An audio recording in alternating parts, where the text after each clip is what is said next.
Magandang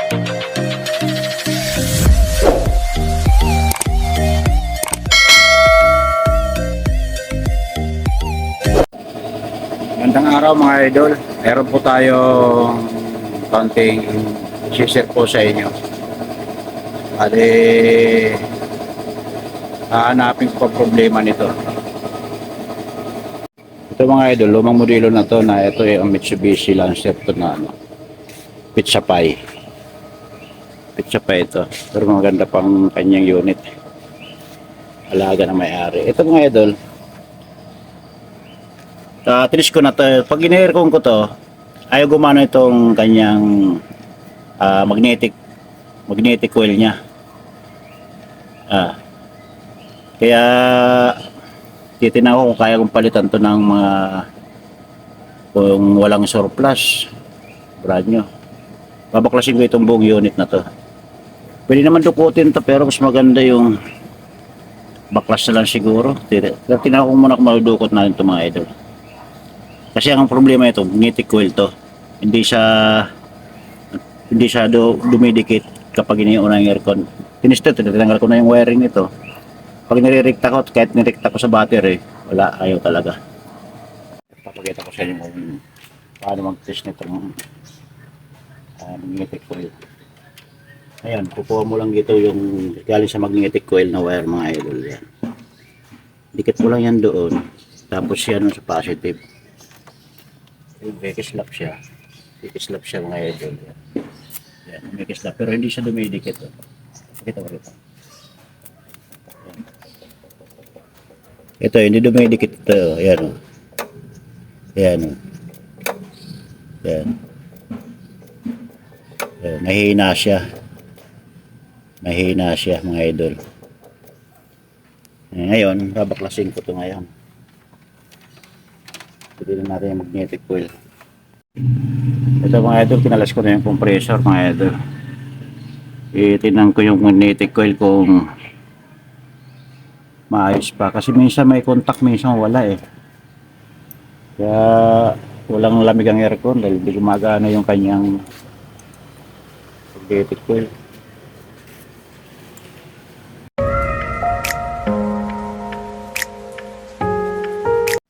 Kaya mga idol, pagtanggal nitong pulley, dapat may puller kayo. Yan, ganyan kami.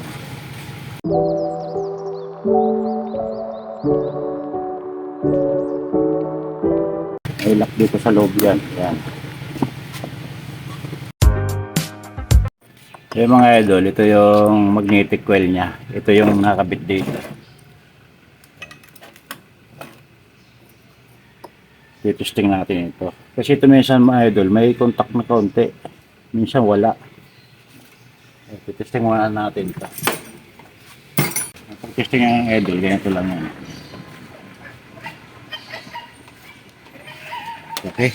Testing mo ito mga idol, ganito lang. I-ground nyo lang ito. Ayan, kumikislap siya. Ayan. Ayan. Minsan kumukontak ito mga idol. Pag minsan hindi na gumagana pag umiinit na. Sabi may counting shorted na to. Ito magnetic coil.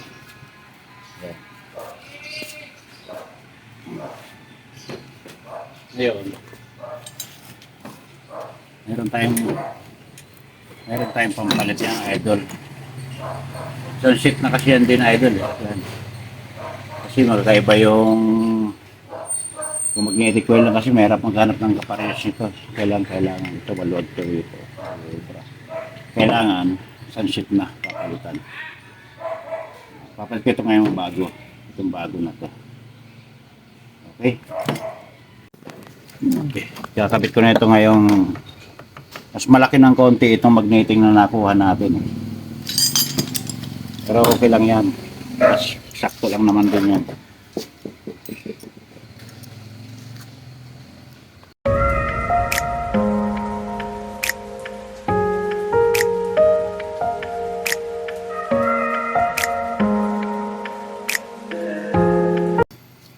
Surplus na nabili natin.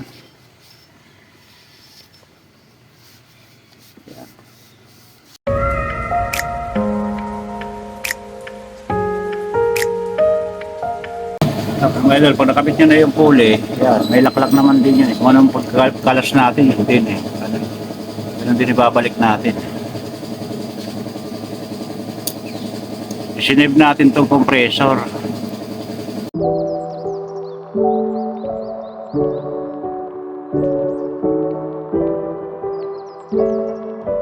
Yan mga idol, nakabit na namin yung surplus na pampalit.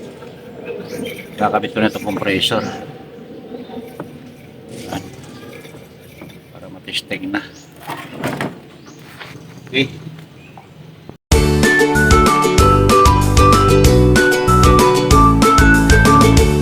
Mga idol, nakabit ko na yung compressor. Yan. Titestingin natin, sana successful to. Yan, na-vacuum ko na rin mga idol. Yan, naka negative 20 na siya. Kakarga ko na lang ng preyon mga idol. Yan.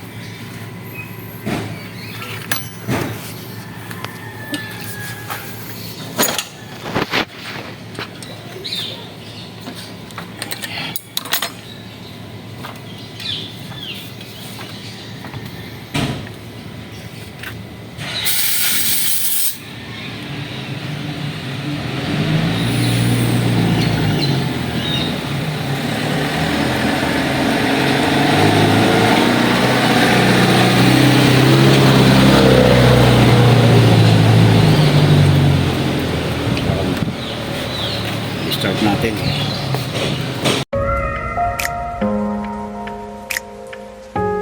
Ay mga idol, gumana na yung magnetic na.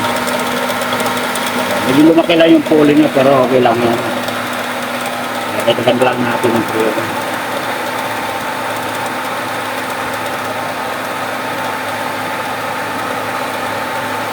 40 lang nilalagay ko rito mga idol. Ayan, 40 na. Malamig na siya.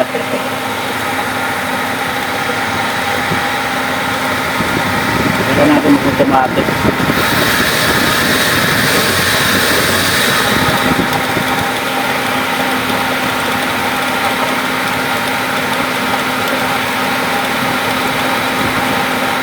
Parenta lang sila agay.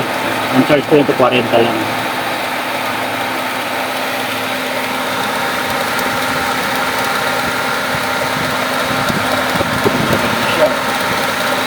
Dati idol, pag inamod mo yung compressor,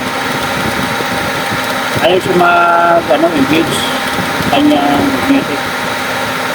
Atakin mo, yan, gagana siya, kaso bumibitaw siya.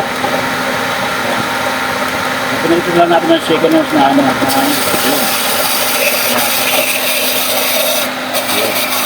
ayos lang.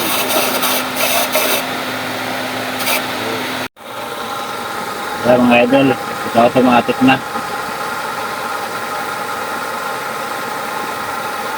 Kanina parang sumayad pa ng kaunti ng idol yung kasi hindi masyadong lapad eh.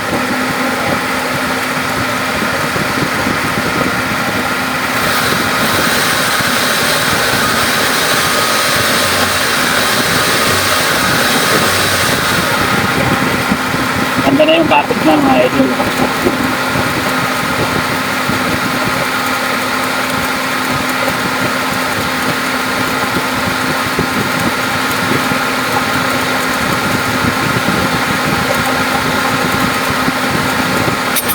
Ayan, namatay yung kanya, okay na siya.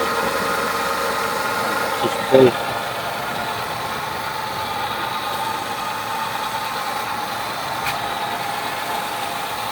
Kaya mga idol, dito na lang po tayo. Hanggang dito na lang po yung ating content. Konting share lang po ito sa inyo mga idol. Para may konting matutunan lang ang ating mga, lalo na nagbabaguhan pa lang po, nag-DIY po. Konting share lang po sa inyo mga idol. God bless po. Sana subscribe po kayo sa YouTube channel ko mga idol. God bless po sa inyo lahat. Okay, bye.